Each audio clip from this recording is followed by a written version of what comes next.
السلام عليكم ورحمة الله وبركاته.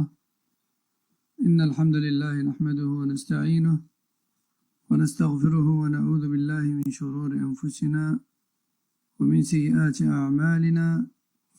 من يهده الله فلا مضل له ومن يضلل فلا هادي له، وأشهد أن لا إله إلا الله وحده لا شريك له،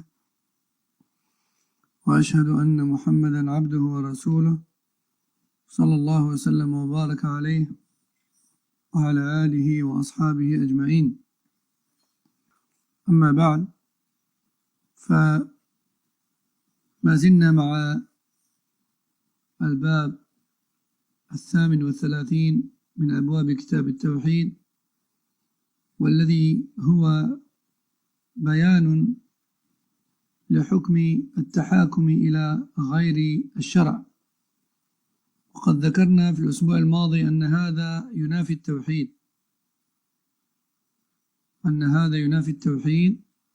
لأن التوحيد يستلزم رد الحكم إلى الله وإلى رسوله صلى الله عليه وسلم، وأن الخروج عن ذلك من شرك الطاعة. وذكرنا أن المتحاكم إلى غير شرع الله إما أن ينطوي قلبه على ذلك فيحبه ويقبله، فهذا كافر ومشرك شركا أكبر، وإما أن لا يرضاه ولا يحبه ولكن يلجأ إليه من أجل الدنيا أو الشهوات أو الشبهات، فهذا شرك أصغر. وإما أن يضطر إليه مكرها فلا سبيل إلى حقه إلا به، وحينئذ فلا عليه ولا حرج. وأخذنا عدة أدلة في هذا، وكنا قد وصلنا إلى الدليل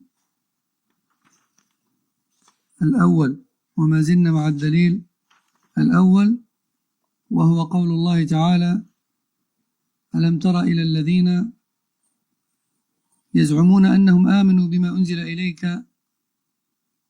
وما أنزل من قبلك ويريدون أن يتحاكموا إلى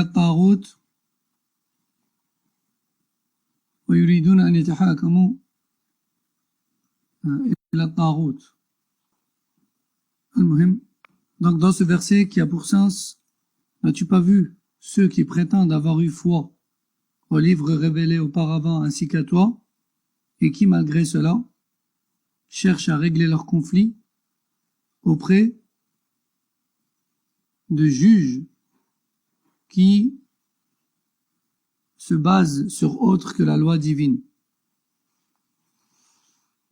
Et donc, en fait, dans ce chapitre, je rappelle, on avait vu en fait le jugement quant au fait de juger ou de régir ou de trancher dans les affaires selon autre que la loi divine. On avait vu que ceci représentait clairement une contradiction au monothéisme pur. Pourquoi? Car fait partie du monothéisme le fait d'unifier Allah dans sa seigneurie, qui sont l'ensemble des actes que seul Allah fait. Et parmi les actes que seul Allah fait, il y a le fait de légiférer pour l'humanité. Et donc le fait d'avoir recours ou de se référer à autre que la loi divine dans les affaires, qu'elles soient religieuses ou mondaines, c'est en quelque sorte se remettre à autre qu'Allah tabaraka wa ta'ala. Le fait de légiférer à sa place est un acte de polythéisme dans la seigneurie, et le fait d'aimer ces lois qui contredisent la sienne et d'y adhérer, eh bien et de s'y plier, c'est un acte de polythéisme dans l'adoration, dans l'obéissance, dans l'adoration. Et on avait vu que les gens qui ont recours aux lois contredisant les lois divines sont de trois types. on a les personnes qui adhèrent, qui aiment ces règles, ces lois, et dont les cœurs y sont attachés, alors ces personnes-là ont commis un acte de polythéisme majeur. Ensuite, on a les personnes qui, elles, n'aiment pas ces lois-là, qui contredisent celles d'Allah, qui ne s'y attachent pas, mais qui, quelque part, il leur arrive d'y avoir recours pour obtenir certaines choses de la dunya ou pour certains penchants de l'âme, ou bien parce qu'ils sont dans l'ambiguïté, ils pensent que ce n'est pas grave. Et dans ce cas, dans leur cas, eux, on considère que c'est un acte de polythéisme mineur cette fois-ci, non pas majeur. Ensuite, on a une troisième catégorie de personnes, qui est celle des gens qui ni n'aiment ces lois, ni ne les utilisent à des fins personnelles ou pour des intérêts personnels, mais plutôt ils y sont contraints. Ils y sont contraints. Et on avait donné des exemples là-dessus. Comme une personne, par exemple, qui est privée d'un droit et qui vit dans un pays qui n'est pas régi par la loi divine et dont les tribunaux ne jugent pas non plus selon les lois divines. Et dans ce cas, cette personne, il lui est tout à fait permis en islam de réclamer son droit auprès de ces tribunaux-là, afin d'obtenir tout juste son droit, pas plus. Pourquoi? Car, certes, il a fait appel à des personnes qui jugent avec autre que la loi divine, mais au final, il n'a réclamé que son droit. Son droit qui est affirmé par la loi divine. Donc, au final, il n'aura pas réclamé plus que son droit. Non, c'est juste qu'il aura demandé l'appui et le soutien de personnes qui ne jugent pas avec la loi divine. Mais le résultat est le même et il avait bien sûr une nécessité à faire appel à eux. Donc on est toujours avec ce verset. Donc on est arrivé à ce passage. قال الله تعالى فكيف إذا أصابتهم مصيبة بما قدمت أيديهم ثم جاءوك يحلفون بالله إن أردنا إلا إحسانا وتوفيقا هكذا يقول المنافقون يزعمون أنهم أرادوا إحسانا وتوفيقا يزعمون أنهم أرادوا إحسانا وتوفيقا ودعاة أنصاف الحلول حالهم قريب من حال أولئك المنافقين فهم يقولون تنازلوا أنتم يا أهل الإسلام عن بعض الحق الذي معكم ويتنازل لكم أعداء الإسلام عن بعض ما يريدون ليتم الوئام وتجتمع الكلمة هذا هو الإحسان الذي أرادوه وهذا ليس بإحسان وإنما هو إفساد في نفس الأمر وكذلك ما يزعم بعض الناس من ادعاء التقارب من دعوى التقارب أو التقريب الآن بين الرافضة وأهل السنة الرافضة الذين يتهمون الأمينين جبريل ومحمدا صلى الله عليه وسلم بالخيانة ويسبون أبا بكر وعمر رضي الله عنهما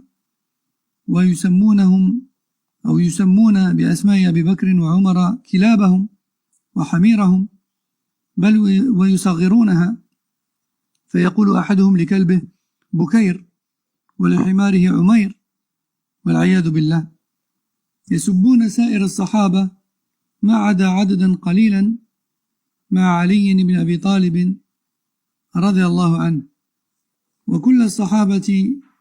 وكل الصحابة أخرجوهم من الإسلام إلا ما نذر واتهموهم بما يستحيي من ذكره السوقة ومع ذلك يزعمون أن التقارب معهم صلاح وإصلاح. Donc, on avait parlé la semaine dernière des groupes de l'innovation et de l'égarement qui prétendent servir la cause de l'islam en empruntant des chemins, des méthodologies contraires à la méthodologie prophétique, qui prétendent, avec leur intelligence et leur opinion personnelle, avoir trouvé une vision des choses et une lecture de l'islam nouvelle, plus adaptée à notre époque et au lieu de vie, et qui, selon eux, permettrait de faire triompher l'islam en ce siècle. Mais en réalité, il n'en est rien. On avait cité quelques exemples, notamment, bien sûr, la mouvance la plus célèbre en ce sens à notre époque, c'est Al-Khawwal al-Muflisun, les fréristes. Les fréristes que les savants surnomment les traîtres démolisseurs de l'islam et des musulmans. Non. Car en fait, les fréristes, il n'y a pas une croyance qui les unit, mais plutôt un but. Ce but, c'est le pouvoir. Le pouvoir, c'est ça leur but. Ils peuvent très bien s'allier, en surface en tout cas, avec un tas de mouvances et même de religions différentes, tant que cela leur permet d'arriver à leur fin. Ça, c'est la particularité de l'Ikhwan. On ne trouvera pas le Khawarij s'allier avec d'autres, par exemple.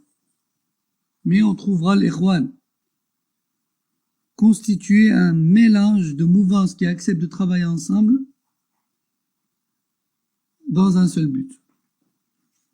Et Allah Jalla wa Ala dit concernant ce genre de personnes dans Sourate les femmes, verset 62, ils jurent par Allah de ne vouloir que le bien. Ils jurent par Allah de ne vouloir que le bien. Et c'est ainsi qu'ont toujours travaillé les hypocrites.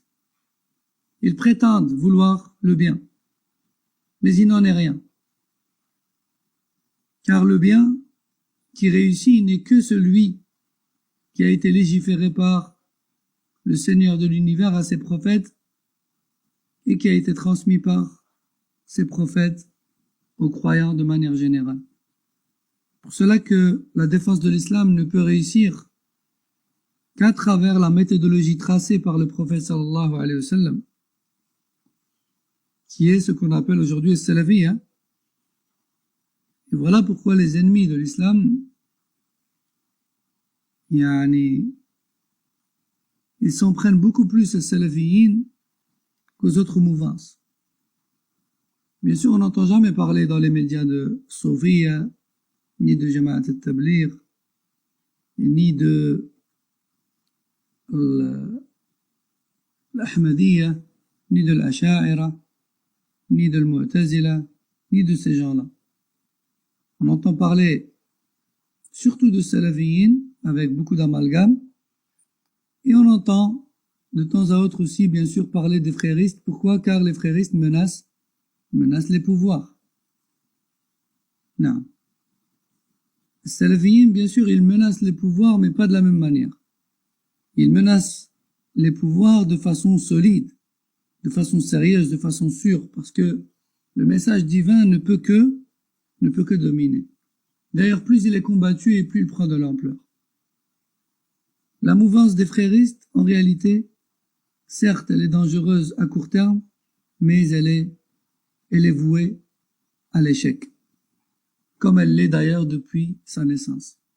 Donc j'en appelle aux non-musulmans qui redoutent cette mouvance, ne vous inquiétez pas, elle n'a pas réussi, elle ne réussit pas, et même si on dirait que, elle ne réussira en vérité jamais, bi'idhnillahi ta'ala.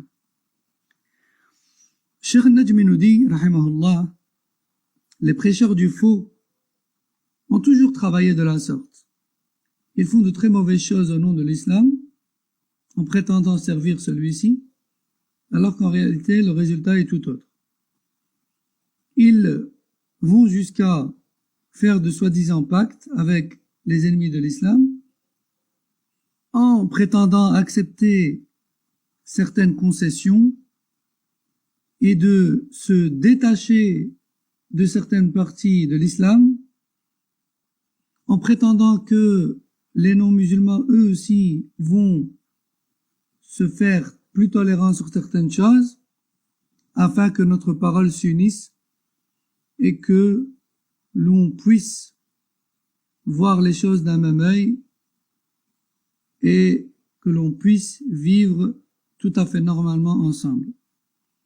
Alors que, soyons honnêtes entre nous, même les non-musulmans le savent parfaitement, ce n'est pas une chose possible.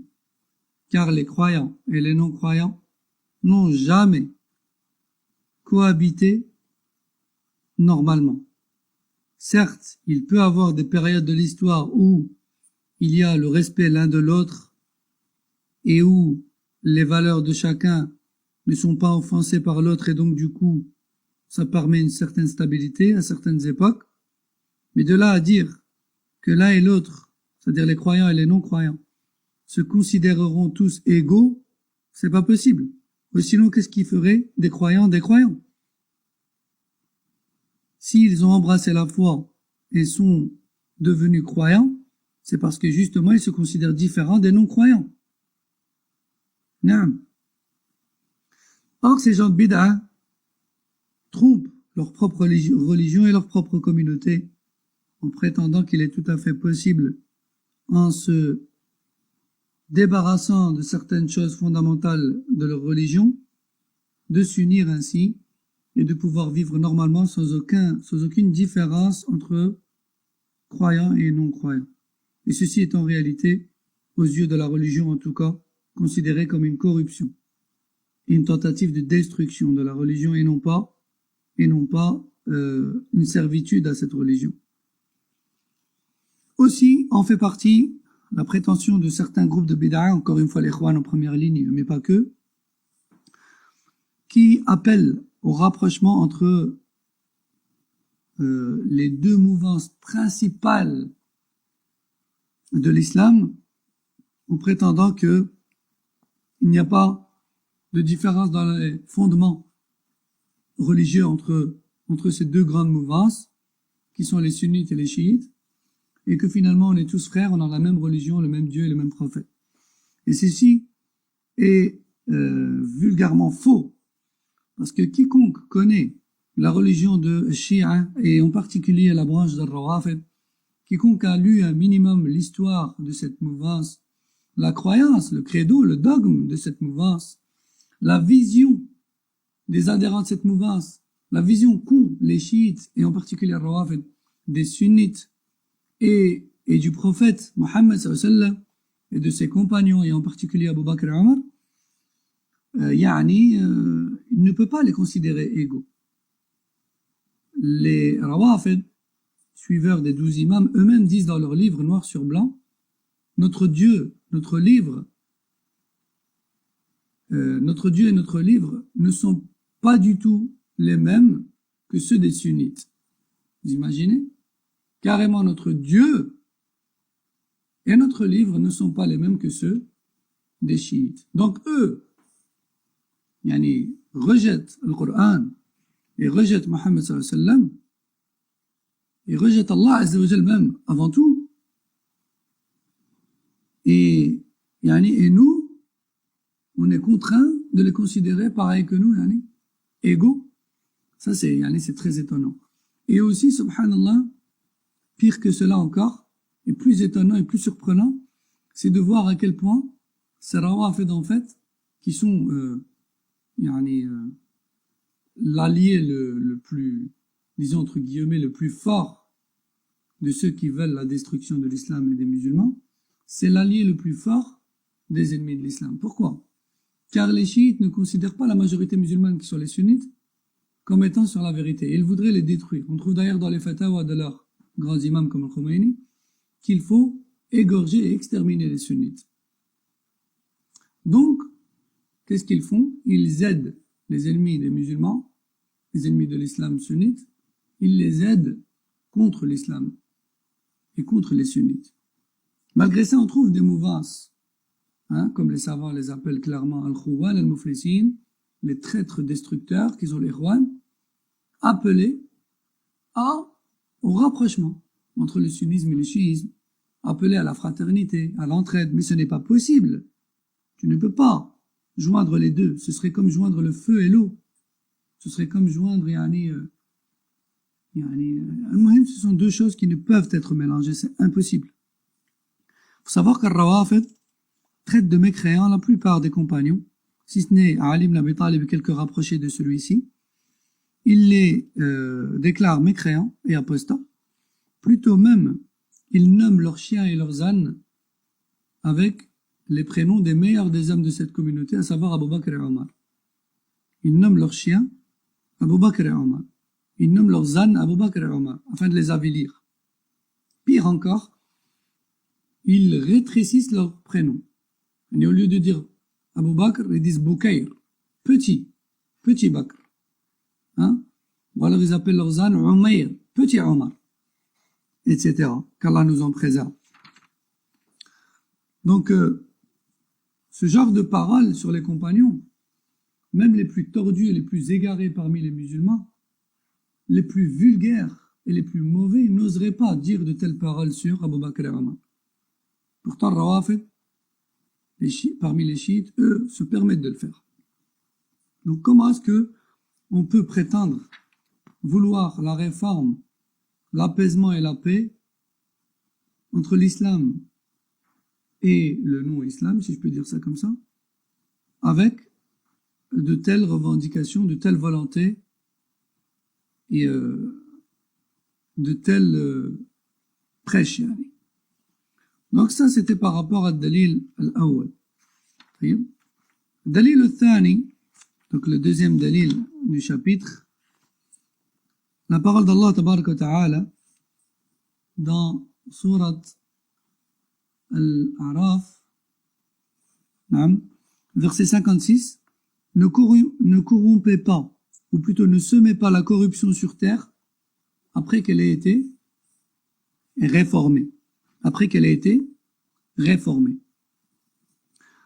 قال الشيخ النجمي وهكذا إذا أنكر أهل السنة على أصحاب الدعوات المبتدعة من إخوانية وسرورية وقطبية وغيرهم إذا أنكر عليهم أهل السنة البدع التي يدعون إليها أنكروا عليهم تساهلهم في الشرك وعدم إنكاره وزهدهم في التوحيد وعدم العناية به قالوا هذا تفريق وإفساد في الأرض وقد قال إخوانهم المنافقون الذين كانوا في زمن النبي صلى الله عليه وسلم مثل عبد الله بن أبي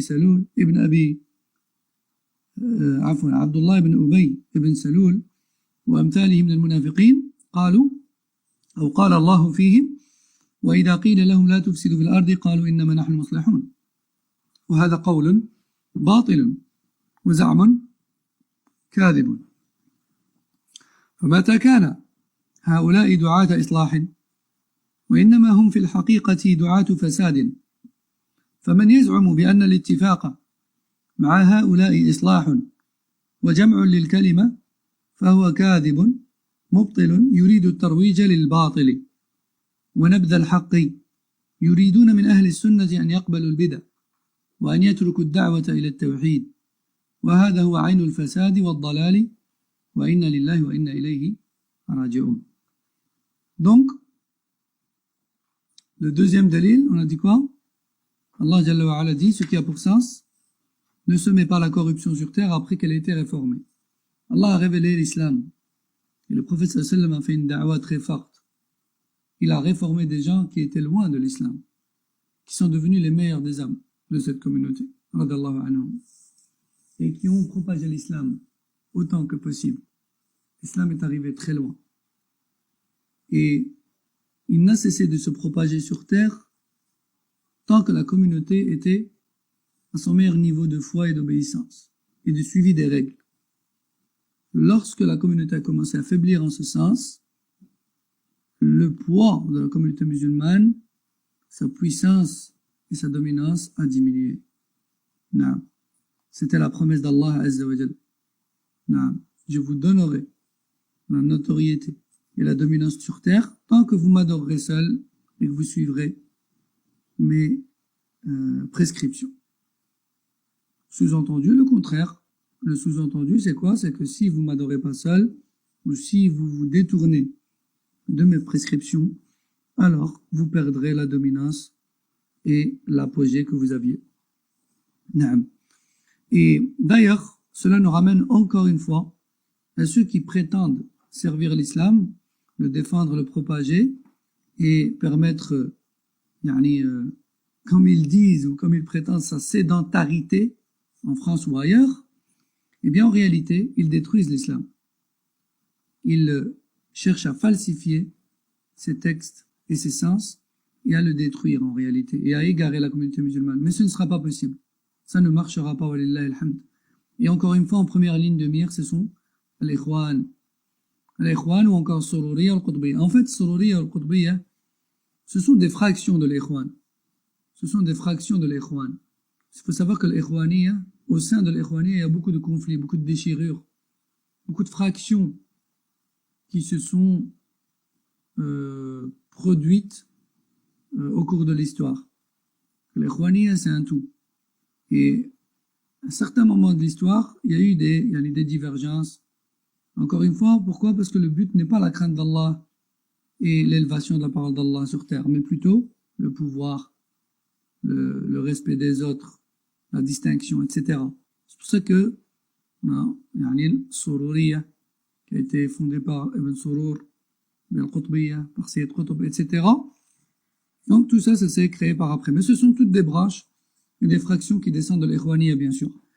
Donc lorsque les gens de la Sunna reprochent à l'Ikhwaniyya, Sururiyya, Qutbiyya, lorsqu'ils leur reprochent les innovations, lorsqu'ils leur reprochent le fait qu'ils ne prêchent pas dans leurs duros, dans leurs vidéos, dans leurs audios, dans leurs prêches, dans leurs khutbah, ils ne parlent pas de tawhid, ils ne blâment pas le shirk, ils ne blâment pas les bid'ah, ils considèrent le tawhid comme étant un sujet pas important, ils considèrent que c'est un sujet qui divise, qui sème le désaccord sur terre. Et c'est ceci, c'était ça, déjà là, l'excuse des hypocrites de l'époque, tels qu'Abdullah ibn Ubay ibn Saloul, et c'est semblable parmi les munafiqin. Allah leur a dit, Allah nous a dit que lorsqu'il leur était dit, ne corrompez pas sur terre, ils répondaient quoi? En réalité, nous ne cherchons qu'à réformer. Et ceci est une parole bien sûr nulle et mensongère. Nulle et mensongère. Depuis quand est-ce que ces prêcheurs de l'égarement sont réformateurs? L'Ikhwaniyya a été créé en 1928, si je ne me trompe pas, il me semble, et nous sommes en 2021, et toujours rien sur pied. Toujours rien sur pied. Que le bida, lorsqu'ils sont en campagne d'élection, ils aveuglent les musulmans. Votez pour nous, on va mettre la charia, on va ceci, on va cela, on va défendre les femmes voilées, on va ceci, on va cela. Puis dès qu'ils ont le pouvoir, ils prêchent tout le contraire. Non, nous sommes déjà ouverts, tout est permis, change de religion si tu veux, en islam, le voile n'est pas obligatoire, tu as tout à fait le droit de choisir la religion que tu veux, etc., etc. Islamiquement parlant, et religieusement parlant, ça c'est du pur égarement, voire de la mécréance. Non. Et on l'a vu, que ce soit avec les Ikhwan en Égypte, ou en Tunisie, ou ailleurs dans le monde. Là, c'est toujours le même scénario qui se répète, parce que leur but c'est le pouvoir. C'est pas le tawhid. Leur message n'est pas celui des prophètes, leur message est politique, leur message est celui de Hassan al-Banna. Là est la différence. Ce ne sont pas des prêcheurs réformateurs. Ce ne sont pas des prêcheurs du tawhid comme les prophètes alayhim salam. Ce sont des prêcheurs de destruction de la religion. Ce sont des prêcheurs de corruption sur terre. Et en réalité, ils sont détestés par les non-musulmans, non pas parce qu'ils prêchent l'islam en réalité, mais plutôt parce qu'ils menacent leur pouvoir. Parce qu'ils promettent aux musulmans des choses qui faciliteraient leur vie. Du coup, ils savent que les musulmans voteraient en masse pour eux et ils risqueraient de remporter le pouvoir. C'est ça le problème avec les Ikhwan. Ou sinon, les Ikhwan ne feront jamais triompher l'islam en tant que tel. طيب. الدليل الثالث, troisième preuve du chapitre, قال الله تعالى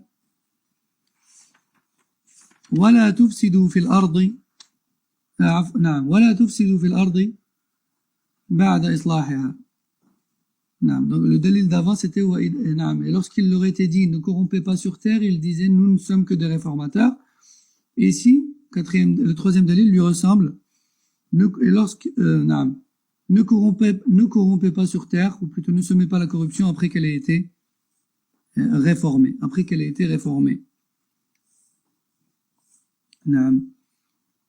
Et Cheikh al-Najmi ici nous dit إن بلادنا والحمد لله تنعم باجتماع الكلمة ووحدة الصف فلما دخل إليها هؤلاء المخربون خربوا علينا أولادنا وفرقوا صفنا وفرقوا صفنا وأفسدوا جمعنا وخالفوا بين كلمتنا فالفساد إنما جاء منهم وبهم دخل إلينا وبسببهم تفرقت كلمتنا يستعملون السرية ويهدفون إلى السياسة ويتظاهرون بالصلاح والإصلاح وحفظ القرآن والدعوة إلى التعبد والعناية بالفضائل وترك العقائد وهذا هو الفساد بعينه. Donc je reviens juste sur le point précédent encore une fois pour dire que ces prêcheurs de l'égarement, en particulier je vise l'Ikhwaniyya ici en France ou ailleurs, mais bon, en particulier ici en France, puisque nous les entendons souvent, ou du moins leurs discours, en fait, ils mentent. Ils passent leur temps à mentir. Encore hier, ils prônaient la politique dite musulmane. Encore hier, ils appelaient à faire des partis dits musulmans et de faire de la politique, afin de défendre la cause de l'islam et des musulmans en France.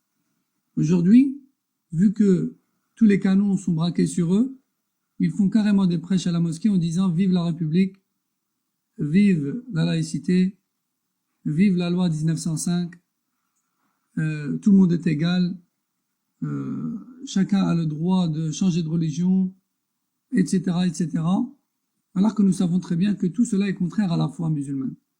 Leur problème à eux, c'est que ce sont des menteurs. Ce sont des gens qui changent de veste, qui changent de chemise en fonction du temps et qui changent de direction en fonction du vent. Ce sont ce qu'on appelle clairement des girouettes. Non, ce qui n'est pas le cas des gens de la Sunna. Nous, gens de la Sunna, Inch'Allah, on ne ment pas. Effectivement, l'islam tel que révélé il y a 1450 ans ne correspond pas du tout aux valeurs prônées aujourd'hui par la République française. C'est la vérité, il ne faut pas mentir. Mais seulement le vrai salafi respecte toutes les règles qui ne contredisent pas, tant qu'elles ne contredisent pas sa foi. D'accord? Et le salafi a pour avis que lorsque il ne lui est pas possible de pratiquer sa religion, et en particulier les principes fondamentaux de sa religion dans un pays, eh bien, ni il n'appelle à la révolte, ni il ne fait preuve de violence, ni quoi que ce soit. Il prend ses affaires et il change de lieu de vie, tout simplement. Ça, c'est le vrai salafi. Mais il ne ment pas et ne change pas de discours. Il ne ment pas et ne change pas de discours. Le salafi est quelqu'un d'honnête. Non. Donc, par rapport au troisième dalil, Cheikh Najmi, Hafidahullah, qui, je rappelle, était le mufti du sud d'Arabie Saoudite. Donc j'ai jugé important quand même de lire ce passage, même s'il parle de l'Arabie Saoudite. Il dit, notre pays, alhamdulillah, était un pays qui jouissait de l'union de la parole, de l'union des gens, sous un même étendard, sous une même croyance, sous une même mouvance qui est celle qui suit les traces du prophète sallam, jusqu'à l'arrivée des fréristes en Arabie Saoudite, lorsqu'ils fuyaient de l'Égypte, de Jamal Abdel Nasser, qui les poursuivait et qui les torturaient, qui les emprisonnaient, qui même leur faisaient subir la sentence pénale, hein, la peine de mort, pour certains d'entre eux qui commanditaient des attentats à la bombe, etc. Eh bien, lorsqu'ils ont fui vers les pays voisins, à l'époque, ils n'étaient pas connus en détail comme aujourd'hui. Et parmi les pays qui a eu pitié d'eux, l'Arabie Saoudite, qui les a accueillis. Parmi eux, beaucoup de gens qui mémorisent le Coran, etc., et qui ont des apparences très religieuses. Donc, l'Arabie Saoudite fait partie des pays qui leur ont fait confiance. Mais malheureusement, ces gens-là ont pris des postes importants et ont commencé à agir en secret jusqu'à détourner la jeunesse et la population saoudienne petit à petit. Et il faut savoir que aujourd'hui, nous dit le cheikh, beaucoup, le réseau frériste en Arabie Saoudite est très développé malheureusement. Et ce réseau frériste a corrompu une partie de la population là-bas. Wallahu musta'an. Quatrième dalil. Et tout ça pour faire référence au verset justement. Ils prétendent donc réformer, mais en réalité ils corrompent. الدليل الرابع, la quatrième preuve, أفحكم الجاهلية يبغون ومن أحسن من الله حكما لقوم يوقنون. Donc le sens, les gens préfèrent-ils ou veulent-ils être régis et jugés selon des verdicts et des lois contraires à celles de leur créateur, comme c'était déjà le cas avant l'islam? Ne se rappelle-t-il pas de celui qui a les meilleurs jugements et les meilleures prescriptions? فيا أهل السنة إلزموا السنة واحذروا من هؤلاء أن يخربوا أكثر مما قد خربوا ويفسدوا أعظم مما قد أفسدوا والله لئن تساهلتم بهذا الأمر ليوشكن أن تنالكم العقوبة. Cheikh Najmi nous dit: oh vous les gens de la sunna, accrochez-vous à la sunna et prenez garde à ces mouvances-là et à ces faux prêches dits islamiques. Ce sont en réalité des corrupteurs, des destructeurs. Ils détruisent plus qu'ils ne construisent, plus qu'ils ne réforment.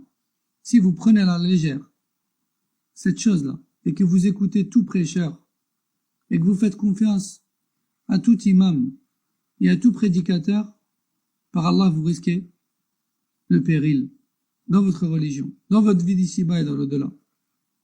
Cinquième dalil. ثم أورد حديث عبد الله ابن عمرو أن رسول الله صلى الله عليه وسلم قال: لا يؤمن أحدكم حتى يكون هواه تبعا لما جئت به. وأقول إن معنى قوله لا يؤمن أحدكم أي لا يبلغ أحدكم كمال الإيمان حتى يكون هواه تبعا لما جاء به رسول الله صلى الله عليه وسلم.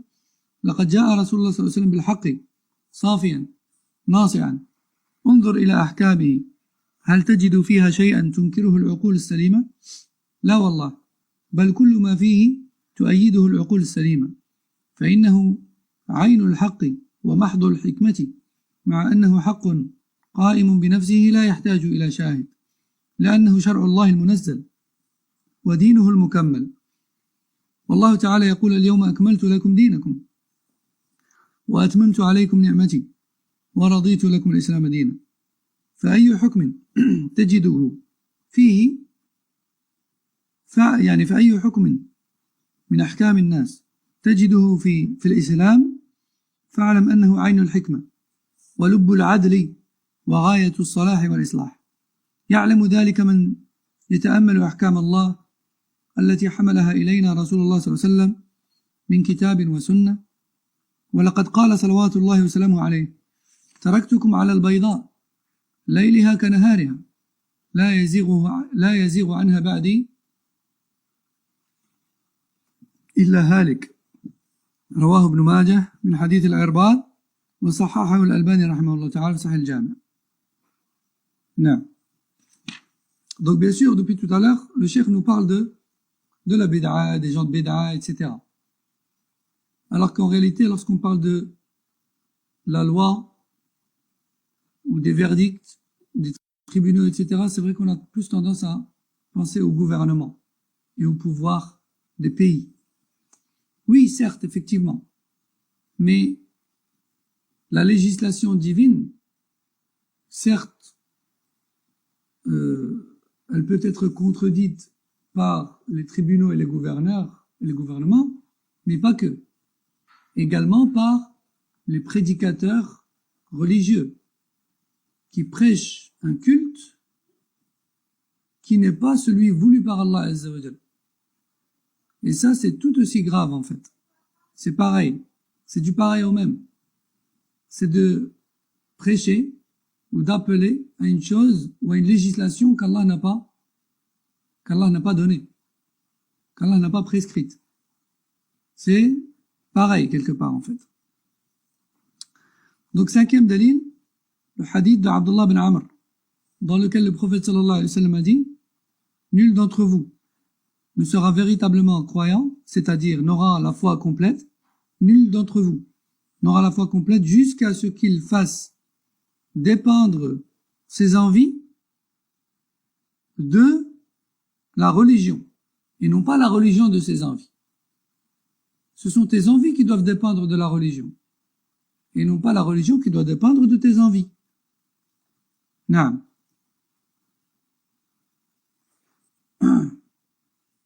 Cheikh nous dit, Cheikh Najmi, le prophète sallallahu alayhi wa sallam nous a apporté une religion qui ne contient que la vérité pure.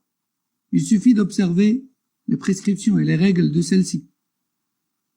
L'islam contient-il une chose que la raison saine, je répète la raison saine, pas la raison changée par la philosophie et les lavages de cerveau, les raisons saines qui sont encore sur les saines natures. L'islam ne contient rien que les raisons saines rejettent. D'ailleurs, sans parler de religion, il suffit de voir comment est-ce que les peuples anciens, et pas très très anciens non plus, il suffit de voir comment est-ce que les peuples anciens, ne fût-ce que le peuple français, il y a, par exemple, 100 ans d'ici, lorsqu'il était questionné sur certaines questions qui font l'actualité aujourd'hui, eh bien, leur réponse était celle des musulmans. Pourtant, ils n'en étaient pas. Ils n'étaient pas musulmans, mais leur réponse était celle des musulmans. Aujourd'hui, leur réponse à la majorité n'est plus celle-là. Donc, est-ce que les Français il y a 100 ans étaient musulmans? Est-ce que ces Français qui étaient questionnés sur certaines questions d'actu étaient musulmans? Bien sûr que non. C'est juste que leur raison n'était pas encore aussi effacée qu'aujourd'hui, en fait. Leur raison leur saine nature, leur raison de base n'était pas encore transformée comme elle l'est aujourd'hui, tout simplement. Et la religion de l'islam, avec tout ce qu'elle contient, n'est que bien, n'est que dans l'intérêt de l'humanité, en fait. Et c'est pour ça que les raisons saines ne peuvent que l'accepter. Allah Jalla wa Ala dit dans le Coran, surat la table servie, verset 3, qui a pour sens: aujourd'hui j'ai parachevé pour vous votre religion, et j'ai complété mon bienfait sur vous, et j'ai agréé l'islam pour vous comme religion. Tout verdict, et tout jugement, et toute loi conforme à l'islam, alors elle est considérée comme sagesse, elle est considérée comme justice, elle est considérée comme cause de réforme. Et quiconque médite sur les lois divines comprendra que ce que le messager d'Allah sallallahu alayhi wa sallam nous a transmis parmi le Coran et le Sunna n'est que vérité, n'est que bien. D'ailleurs, le prophète sallallahu alayhi wa sallam dit dans un hadith rapporté par Ibn Majah et authentifié par Cheikh Al-Albani, il dit: je vous laisse après moi sur une voie claire de jour comme de nuit, ne s'en écarte qu'une personne vouée au péril.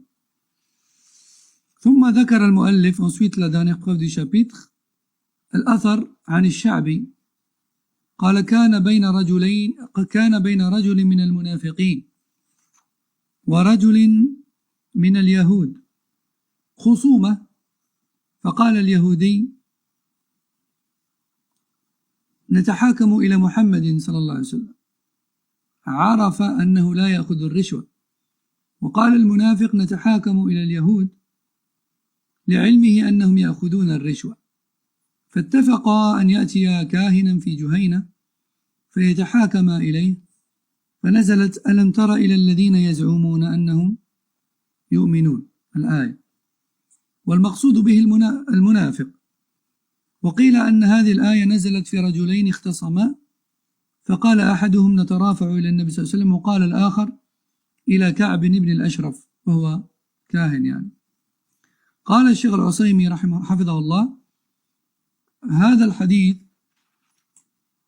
دلالته على مقصود الترجمة أن التحاكم إلى غير الشرع من فعل أهل النفاق والكفر. والصحيح في سبب نزول الآية ما رواه الطبراني في الكبير بسند قوي عن ابن عباس رضي الله عنهما أنه قال: كان أبو بردة الأسلمي كاهنا يقضي بين اليهود، فتنافر إليه ناس ممن تظاهر بالإسلام وهم المنافقون، فنزلت هذه الآية. وهذه القصة التي قبلها والتي قبلها يؤخذ منهما أن من رد حكم من أحكام الرسول الله صلى الله عليه وسلم كارها له محبا لغيره فإنه يعتبر قد كفر، ولو كان في مسألة واحدة. وهذا ما حمل عمر بن الخطاب رضي الله عنه أن يقتل ذلك المنافق، لأنه كره حكم رسول الله صلى الله عليه وسلم ولم يرضى به، وأحب حكم كعب بن الأشرف. ومن هنا أيضا نأخذ أن من استبدل القوانين بشرع الله معتقدا أن القوانين أحسن في نظره فإنه قد كفر وخرج من الإسلام بسبب ذلك. لكن إن حكم بحكم غيره لسبب من الأسباب مع علمه بأن حكم الله هو الحق فإنه يعتبر عاصيا فاسقا، لأنه حينئذ يكون قد أتى حراما ولم يخرج من الإسلام. وهذا هو القول الفصل في المسألة فيما أظن وأعتقد، وبالله التوفيق. Enfin, le dernier texte, ou plutôt les deux derniers, mais en fait ils parlent de la même chose, qui est la cause de la révélation du premier verset cité, qui est, je répète, as-tu vu ceux qui prétendent avoir eu la foi en ce qui a été révélé à toi ainsi qu'à ceux avant toi, et qui malgré cela cherchent verdict dans leurs affaires auprès de Tarout. En fait, on a un texte rapporté par Sha'bi qui dit qu'en fait, la raison de la révélation de ce verset, c'est un conflit qui a eu lieu entre un hypocrite et un juif. Donc, apparemment, dans l'histoire, c'était l'hypocrite qui était en droit. Et malgré cela, l'Yahoudi, le juif, lui a proposé d'aller se plaindre auprès de Mohammed sallallahu alayhi wa sallam pour qu'il tranche entre eux. Donc il avait l'intention de lui faire un beau discours pour le convaincre, car il savait que Mohammed sallallahu alayhi wa sallam ne prenait pas de pot de vin.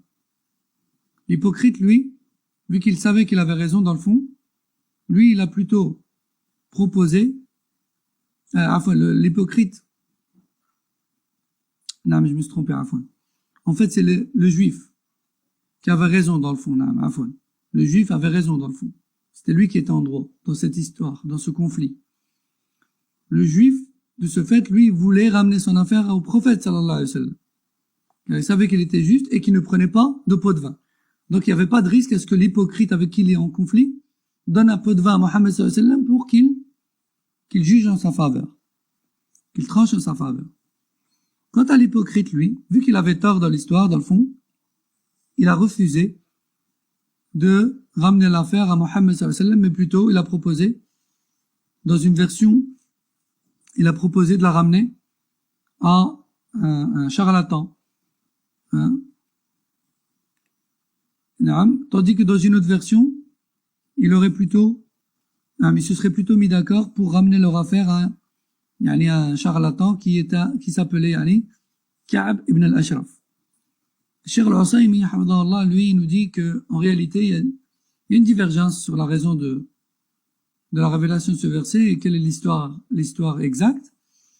Et le cheikh nous dit que le plus authentique, c'est qu'en réalité, lorsqu'ils se sont disputés, ils ont ramené leur affaire à un sorcier qui avait l'habitude de trancher entre les juifs dans leurs conflits. Ce sorcier s'appelait Abu Burda al-Aslami. Et donc, beaucoup d'hypocrites qui prétendaient être musulmans allaient auprès de ce sorcier pour régler leurs affaires. C'est là qu'Allah Jalla wa Ala les a dévoilés dans ce verset, en fait, tout simplement. Donc, la morale de l'histoire, en fait, et c'est la raison pour laquelle l'auteur l'a cité dans ce chapitre, la conclusion, c'est tout simplement de dire que quiconque cherche solution à ses problèmes dans autre que les lois divines rapportées par le dernier messager sallallahu alayhi wa sallam, en détestant la loi divine et en préférant autre que celle-ci, alors celui-ci est mécréant et non musulman aux yeux de la religion. Quand bien même cela ne se passe que dans une seule affaire. Non. Et nous pouvons ajouter aussi que quiconque remplace les lois divines par les lois humaines qui les contredisent en prétendant qu'elles sont meilleures, il est mécréant aux yeux de l'islam. Il n'est pas musulman. Il sort de l'islam à cause de cela. Tandis que celui qui juge dans les affaires avec des lois humaines contredisant celles de l'islam, tout en reconnaissant que c'est l'islam la vérité et non pas ces lois-là, alors il est considéré comme désobéissant et comme auteur de mécréance mineure, mais pour autant il ne sort pas d'islam, car la base de la foi, elle est toujours là, à savoir, il considère la loi d'Allah meilleure et plus haute que la loi humaine. Wallahu a'lam. Wa sallallahu wa sallam ala nabina Muhammad wa ala alihi wa sahbihi. Subhanak Allahumma wa bihamdik. Ashhadu an la ilaha illa ant. Astaghfiruka wa atubu ilayk. Assalamu alaykum wa rahmatullahi wa barakatuh.